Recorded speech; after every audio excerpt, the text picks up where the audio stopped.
एक समय की बात है, जंगल के पास एक लकड़हारा रहता था।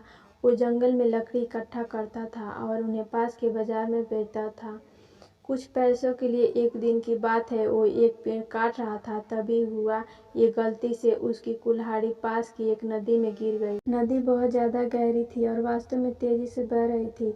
उसने बहुत प्रयत्न किया अपनी कुल्हाड़ी को खोजने की, लेकिन उसे वो वहाँ नहीं मिली। अब उसे लगा कि उसने कुल्हाड़ी खो दी है।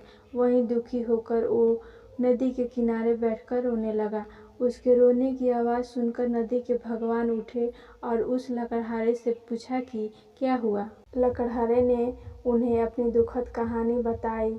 नदी के भगवान को उस लकड़हारे के ऊपर दया आई और वो उसकी मेहनत और सच्चाई देखकर उसकी मदद करने की पेशकश की।